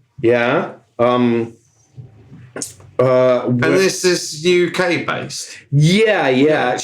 I'll give you. You have her. I sent you Details? Yeah, the details. Links? Yep. I'm okay. I don't know whether this is going to be listened to by said person or not, but I saw someone say the other day. Okay, I've got this thing going, and I now want to set up a homeless charity night. Yeah. Now, the first thing that comes to mind is, okay, there's homeless charities up and down the UK. Yeah. No, mate. And there is homeless charities in Nottingham. Mm-hmm. Don't set up your own night and give money. Actually set up a night, get people to pay, drag the homeless people into a gig, feed them. Right. For one night. How do you feel about that? I think that's a great idea. That's great. I just think I think there's so many people doing charity nights for stuff. This isn't a and they're life not thing. benefiting the people that need it. Well, yeah, exactly. So basically, with 69X, right? The model is right. Yeah. All right. Mandy has a YouTube channel. Yeah. Yeah. And Facebook. Yeah. Yeah. And I've her YouTube channel has about 500,000 subscribers. Oh, cool. The Facebook has somewhere in the range between 675,000 followers, right? Wow. And basically what it is if you're a band and you're on tour, and you want to do some promotion, for your tour, your record and all that, she'll bring you in, you can be on her YouTube channel and all that. It's perfectly legit, and basically that all goes towards the charity, If people want to donate to the charity, they can go to on Facebook, just look up 69X Homeless Project. 69X Homeless Project. Cool. Right? And, just do a search online for 69X. Sorry, I think I threw the both of you by having my little rant. Shit I'm sorry, happens. but I turned around, a friend of mine said, I'm not getting on the bandwagon. No. But I want to do I want to do a gig for mental health. And I said, brilliant. Yeah. Awesome. Do it. But here's the thing. If you're going to do a gig for mental health, have counsellors there. Have a load of counsellors and people who are in the alternative scene that are struggling with mental health. Yeah, exactly, because... Allow them to turn up, pay for a gig, and go speak to someone for half an hour. No, I totally agree. Yeah. But see, with this, I'm bringing it up because it's the holidays. Yeah. And that is the best time to do it, I think. Exactly, right? And, Mandy's... I'm going to be honest right now, because this is going to go out on the podcast. I'm going to say, if anyone wants to get in contact with me and go and have a drink, we can have a chat on the podcast and we could just have a chat in person. But I'm happy to have a chat with anyone. Right. Just NottsRockCast@gmail.com. Especially at this time of year. And I'll double that up. Leon at altarboymusic.com. Yeah? God knows between the three of us, we've gone through some shit and we can understand people. I bloody have. Yeah. I mean, come on. It's like, just to segue into something that I wanted to say. Man, go on. We're all in the music business, obviously, right? Man, this has been, bar none, the shittiest of shit decades for the alternative music, in the sense that, mate, the culture has gone into, all this rubbish online, internet thing. Yeah. Right? You have bands just living on Facebook, yeah? And then they wonder, how come we have a gig and nobody comes out? Well, get the fuck off of Facebook, go out to other bands' gigs, yeah? Help each other, cross-promote each other in person, leave the little Facebook social media alone, right? I agree. And this not only helps the bands as bands, because, it's, at the end of the day, it's a form of networking, legitimately, right? Stemming from what you just said, like I said, especially with... Sorry, you are still in the room. I am still here, yeah. Yes. I've just gone to sleep in the corner. But no, like I said, what you said is like the time and time again from obviously going out and playing shows myself and obviously doing tours and like everything. The amount of times you'll come across the same amount of bands and everything in the same sort of circles and everyone. The best thing to do, like I said, is befriend them. Be friends with each other bands. Like I said, everyone's in the same. Like I said, everyone's in the same sinking boat. So if that's the case, then we all need to be helping out each other to pitching out to bail the fucking water out. Exactly, and somewhere along the line, somebody might have a piece of rubber, and they can plug the hole in your boat, and then you have a piece of rubber that plugs a hole in their boat. Exactly. Yeah. And bullocks to face bullocks, man. Go out there. So,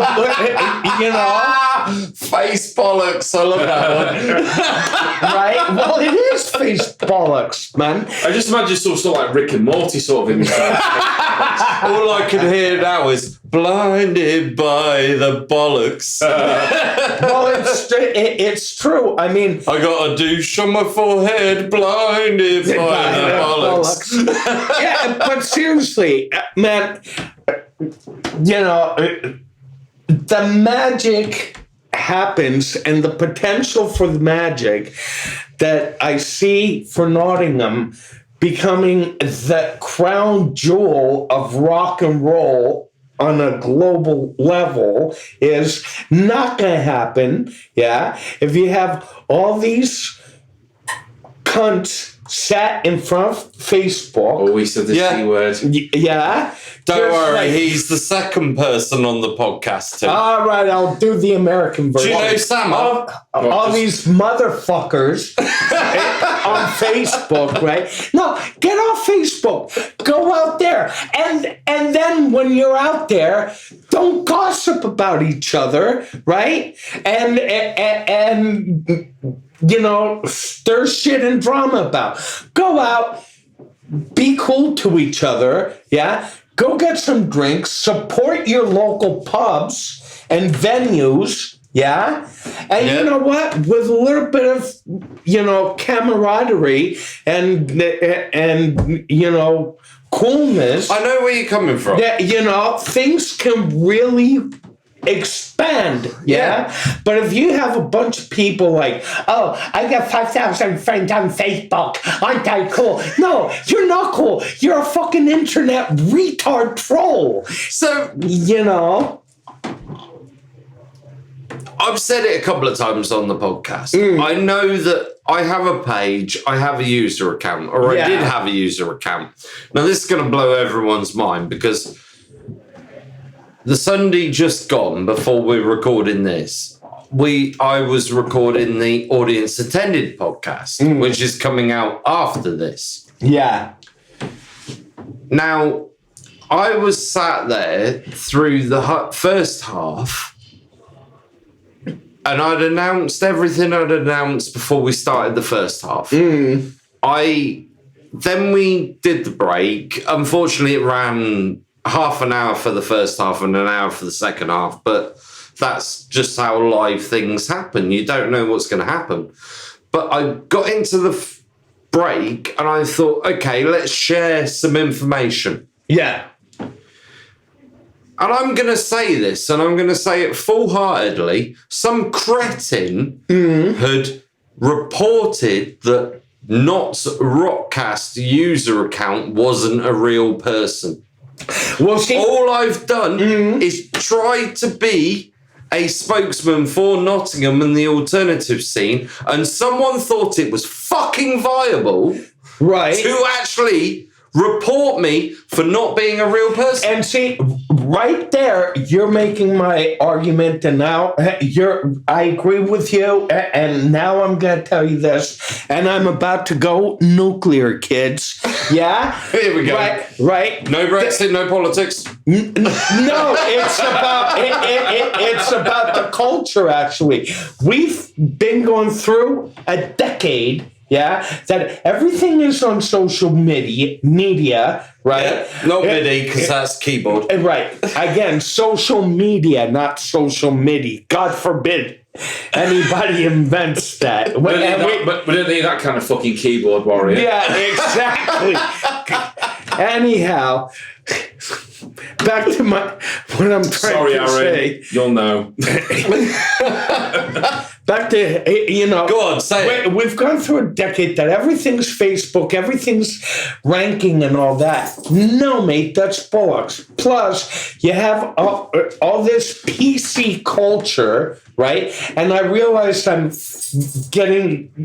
might be getting into political thing, but it's all this. Just say it. All right, man, you know what? If you can't take a joke, fuck you. And fuck you if you can't take a joke. Yeah? So, you know, fuck the PC shit, right? You know, and... You know, it's like rock and roll is not about PC. If you have your little fifis hurt, you have no business in rock and roll or the alternative scene or anything, right? So long story short, stop being a douchebag, yeah? Get off of Facebook, go out, meet with people, have fun, yeah? And hey, guess what? You might actually get laid. Exactly. And that, my friends, is what rock and roll is all about. You know? Right. Are you done? For now.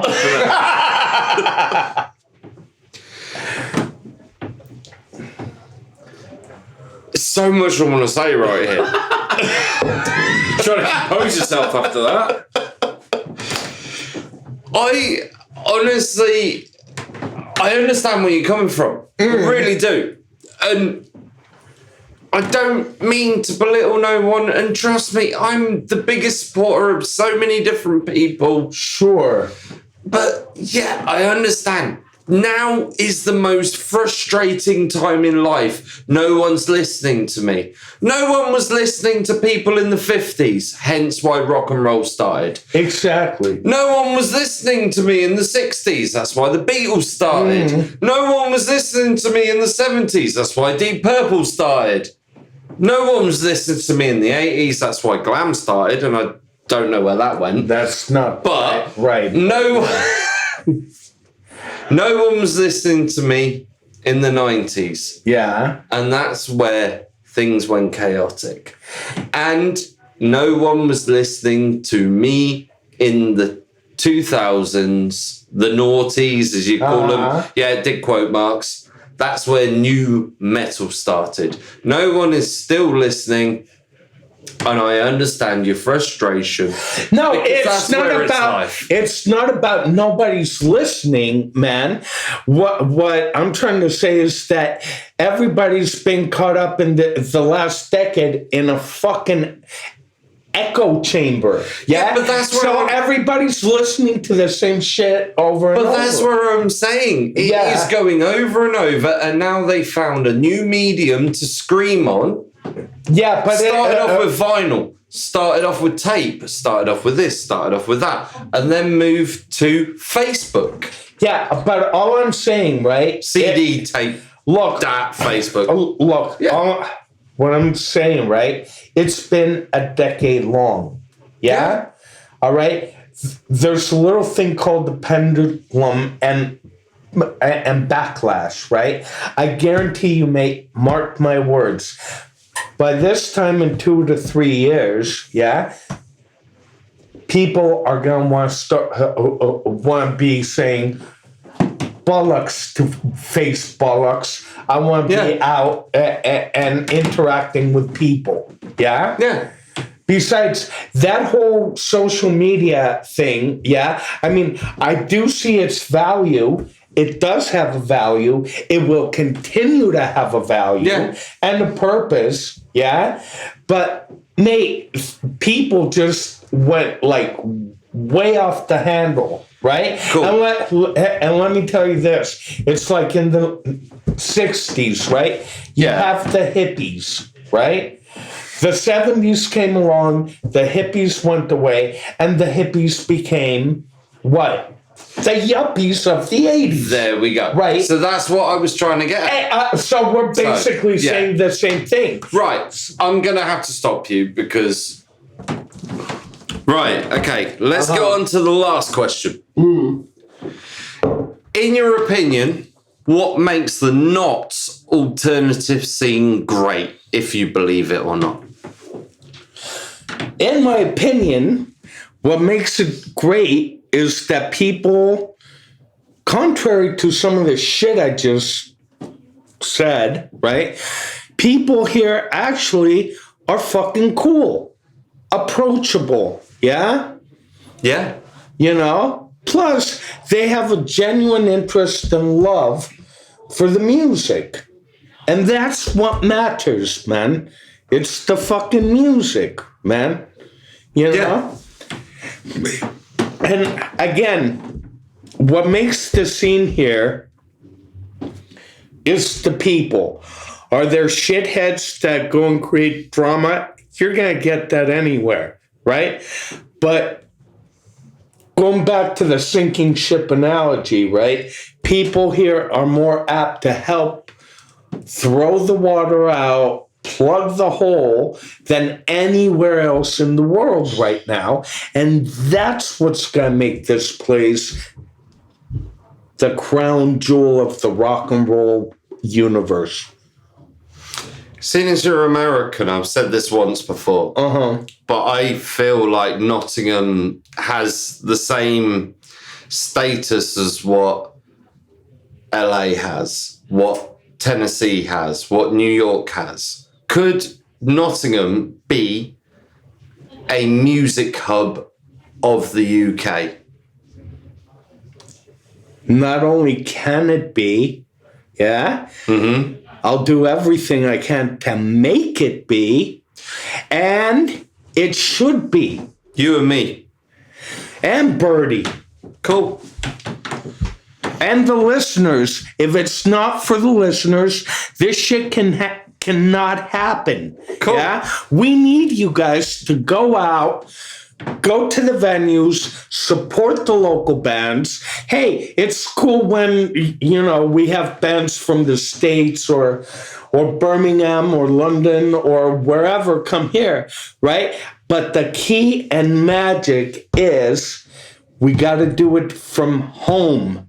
And together. And together, and take home and send home to the rest of the world. Yeah, it can be done. It has been done. Yeah, and what better place than the here and now? Yeah, to start making it happen. Yeah, good. All that matters is, guys, be good to each other, and and write good songs. Play your instruments well. We have plenty of places here where one can record a record. Yeah. A good record at that. Yeah. So why not? Yeah. Just because all the suits are in London doesn't mean that we can't have suits here. We got suits here. No, but you know what I mean. I know what you mean. We got better suits here, but they just don't know it. Right, Leo. It's been a pleasure. Back in your box. Bertie. What makes the Notts alternative scene great? I think it's almost to the point where it's got that bit where you got it very similar to how the London scene is, but then not with that big chip on your shoulder, I think personally. Because it's got, like I said, you've got that very close-knit scene where everyone sort of knows everyone. Yeah. And where, like you said, there is some people who do have the same attitudes and they do, walk around like the cock of the walk and the like and everything. But are a bit more humble about it. There's a lot more people around here who are a lot more grateful for where they've been and what they've been able to achieve in whatever, like I said, short time or even, like you said, longer time they've been doing that for as well. Indeed. Just a bit like Liam was saying as well, is we need to take a lot more pride in, like I said, not only obviously just Nottingham as well, but obviously just with homegrown rock and metal. Yeah. As I said, we need to take a lot more pride in being excited about stuff that we've actually got going on in our own country, apart as well. Instead of getting so excited when you get international bands coming over. I notice, like I said, all too often is when, especially obviously, like I said, with myself playing with Tiger Tails, obviously, so I'm already pigeonholed in that sort of glam rock, hair metal sort of scene, where you get all the glam bands and all the sorts of LA bands coming over, and people lose their shit over them when they come over here, and they really just go to town for getting really excited about it. But then when you've got bands over here where they've laid the foundation over here, and like I said, they've already done that. Yeah. But then they're not getting nearly as much appreciation as, like I said, when an international band does come over. It's a little bit disheartening, really, because then you're not nearly getting as much support as as much as you deserve, really. It's like, they're your hometown boys. You need to be looking after them. You need to be making sure that they're received well enough to make sure that they want to keep playing for you. To make sure that you want to still go out there and do the thing. And then you be proud that they're from, like I said, your home base. And then they're going out to different countries. They're going out to Europe. They're going to the States and different countries. And then people over there losing their shit over you going over there. Like I said, in comparison to obviously them coming over here. Yeah. But then, like I said, it's just been. But then Nottingham has just been like an absolute fantastic melting pot of, like I said, just musicians and, like I said, and obviously, especially a lot of people in the alternative scene. I mean, for myself personally, I wouldn't have nearly have gotten where I have now if I'd have still been back up in Leeds, probably where I was now. Or if you would have gone to London. Or if I'd gone to London, or if I've got to Scotland. It really does sort of show a testament to how like sort of Nottingham has got a long-lasting and ever so much breeding sort of epicenter to the alternative as well. Like I said, we've got, like I said, the just down the road, we've got Download Festival as well. We've also got Bloodstock Festival. That's two major rock and metal festivals. Like I really wish we'd have met before Sunday happened, because Rob Bannister was like one of my panel members. I think Rob knows us from and also I have something very, very... Anyway, No. Bertie, you're right, yeah? And about these bands coming in from America and from LA, right? Most of those motherfuckers are old, and they're just trying to fucking get enough money to fucking pay for their pensions, yeah? It's time for the new breed to come out, yeah? And the industry as a whole, especially this past decade, has been preventing, via the Heritage Acts, yeah? Some which we both know personally and otherwise, right? Nah, mate, it's time for the new. And Nottingham, it's where it's at and where it's going to come from. But then you say that, I mean, obviously, going back to, like I said, with the bands coming over, when we've done Tiger Tail shows before, both me and the singer Rob, we're both based from Nottingham as well. So that's 50% of, like I said, a heritage UK glam metal band based in Nottingham. And we've done the past... we've done the first two Hard Rock Hell Sleaze festivals, and we've always both been second to top on the bill, both respective years. And I mean, the first year I remember we did it, and then we were on just before Vane, and I shit you not, and this might upset some certain people, but then obviously when we spoke to people after the show, and like I said, many years down the line, I think we blew them out of the water. We really did. Yeah. Well, that's what I'm saying.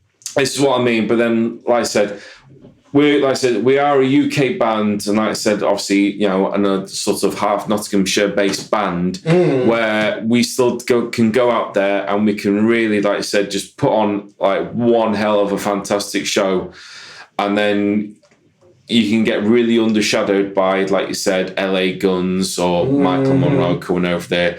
Like I said, totally respect them and to what they can do as well. Like I said, I'm obviously, I'm fans of their music as well and everything.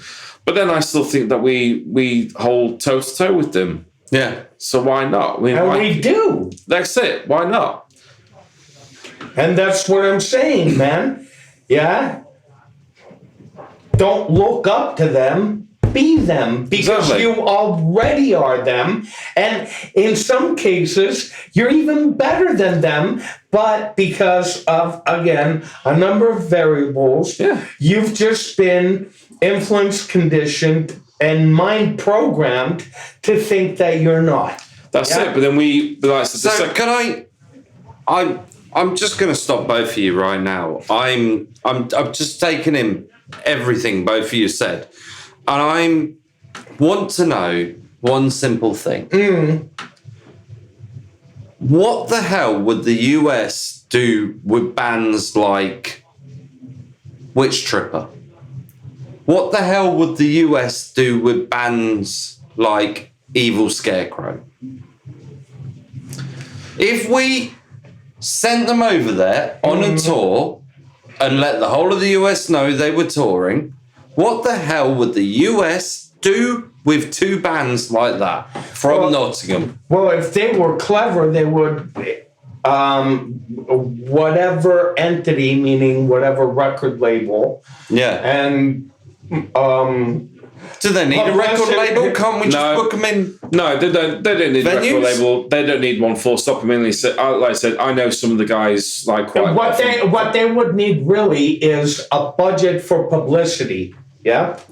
Yeah, but like I said, but then knowing, like I said, a couple of the guys from both bands quite well and everything, I don't see there being any problem whatsoever. I mean, maybe they might need like a good, they might need to sort of jump on like a very good support with like another I'm band, saying possibly. if we fucking headline, if we just said like, to be honest, both bands should be fucking headlining festivals. I don't understand why they're not. And I couldn't agree with you more. And what it all boils down to is money.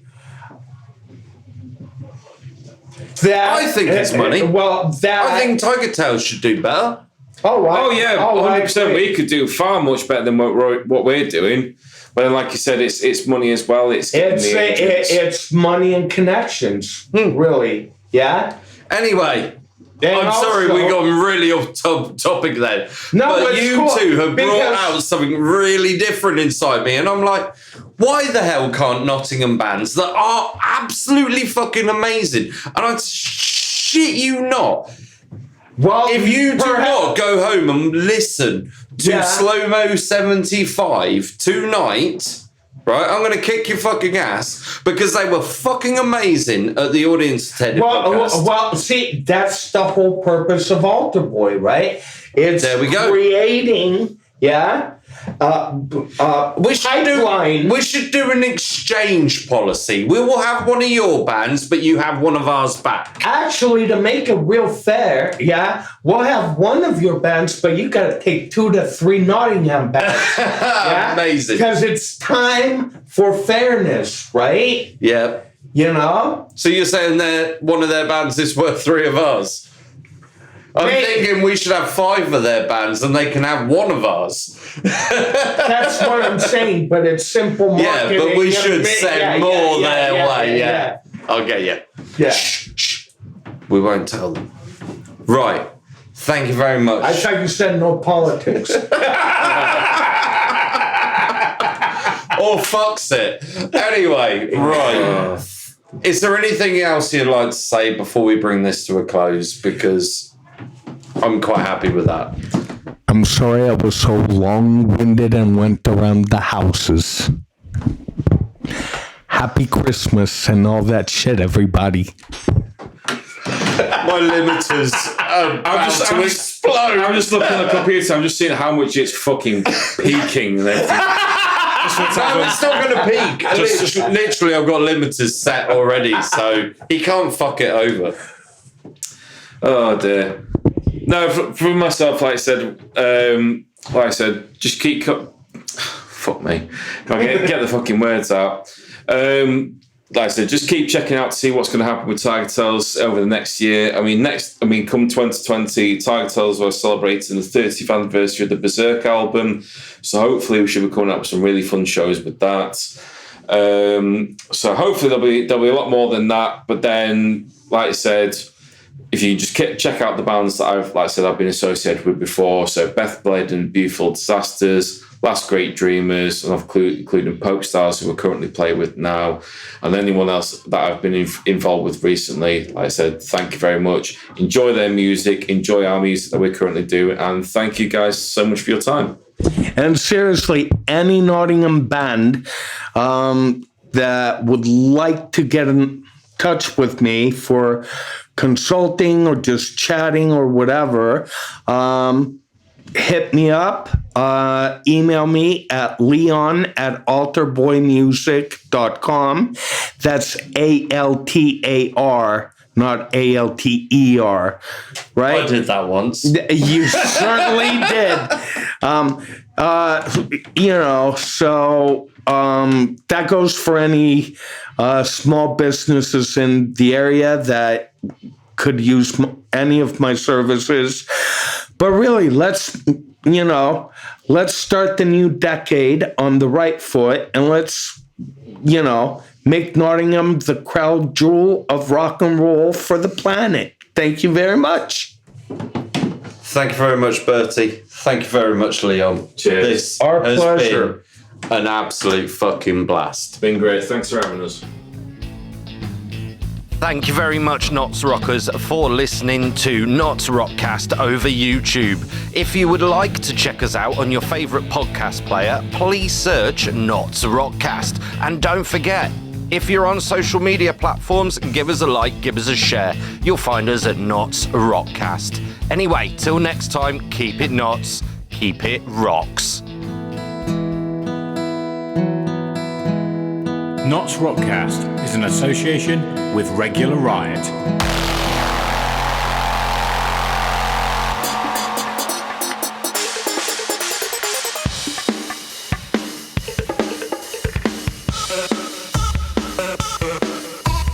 Welcome to NottsRockCast, the Notts Alternative Scene podcast.